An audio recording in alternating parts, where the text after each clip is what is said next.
As the Moscow, Idaho murder case goes on, more and more theories are starting to surface online since the public is kept in the dark by the delayed flow of information.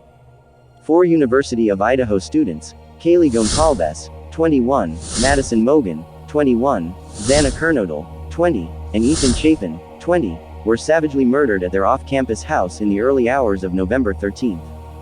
The relatives of those involved have also been more vocal over time, particularly Steve Goncalves, Kaylee's father. Online conspiracy theories have identified the food truck guy as a potential suspect, and Steve suspects that the authorities are concealing more information than they are admitting.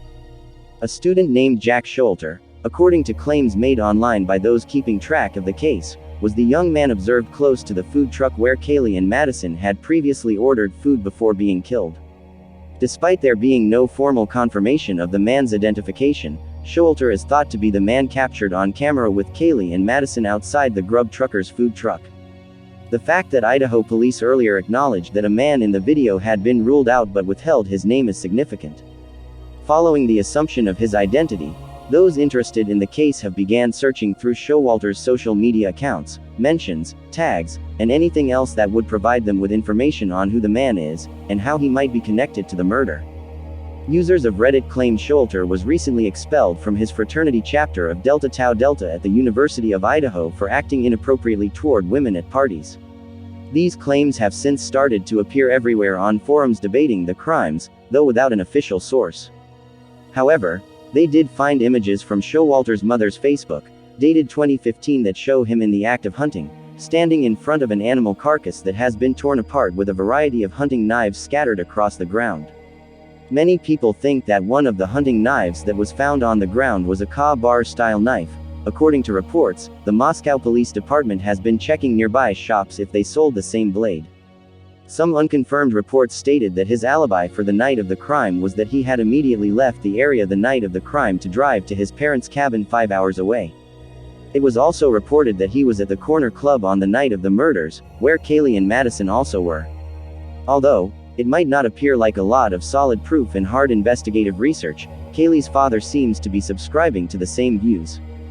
During an exclusive interview with The Post, Steve stated his opinions that there was one man he believed was ruled out too fast. He said some people came to them and told the family that that same man who was ruled out by the police had traveled abroad without taking a DNA test.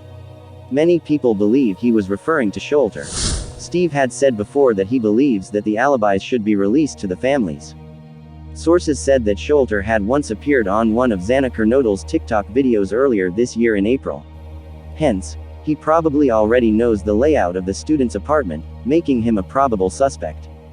Also, there have been some people coming out to say, if the man in the food truck was definitely Jack Scholter, then the authorities should keep a close eye on him because according to them, he has a questionable character.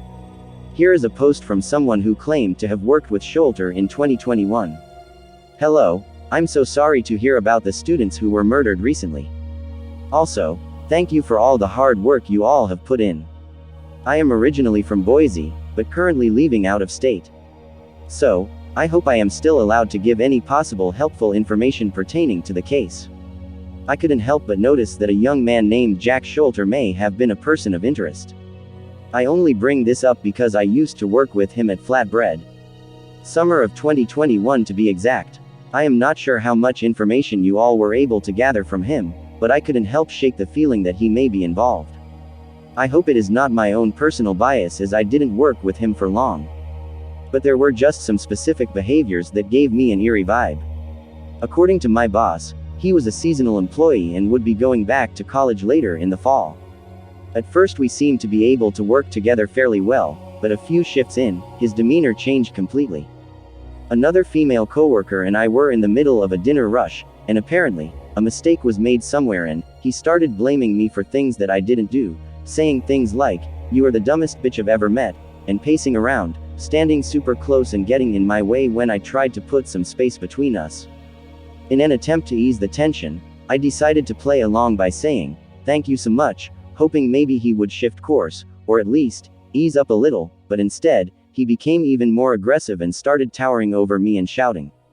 Unfortunately, I wasn't prepared for that kind of interaction that evening, so I slapped him. Not my proudest moment, but it seemed like the safest alternative for me at the time, being shorter than he is. I got written up for it, so it is on record, but apparently, it was not the first time he had treated other women in the kitchen in a similar fashion, to that extent. I'm not sure, but they all said he had made them uncomfortable. It concerns me because I saw the food truck footage, and if that really is the same Jack Sholter, I would definitely keep my eye on him and ask around a little more. Something just didn't sit right with me. I hope this helps. Thank you for taking the time to go through all of these. Most people who saw this post from this person said, it seems Jack had anger issues and probably like harassing women, and should be questioned more by the police.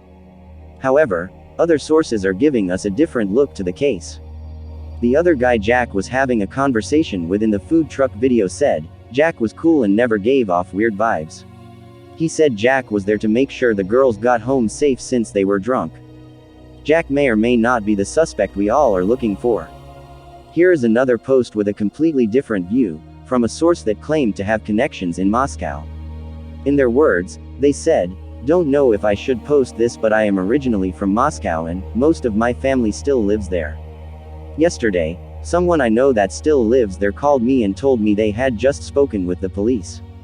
Long story short, he works with a guy who had for months been wearing a hunting knife to work on his belt and was asked not to bring it to work anymore, and the guy made a big deal about it, refused and continued to wear it to work. Then after the murders, he no longer wore the knife to work. When asked by coworkers where the knife was and was asked to produce it, he refused and threatened to sue for harassment. In addition, this person was known for being punctual and not missing work, and would even come in on days not scheduled. The day and the week after the murders, he was a no-call, no-show to work. And lastly, he was in the vicinity of the food truck at the same time the victims were. The person I know said the person in question had given off weird vibes the entire time they've worked together.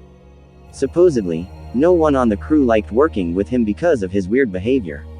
Maybe it is a lot of coincidences, and because of that I am not going to publicly name him, but the police seem very interested in this info. Hopefully, it will lead somewhere.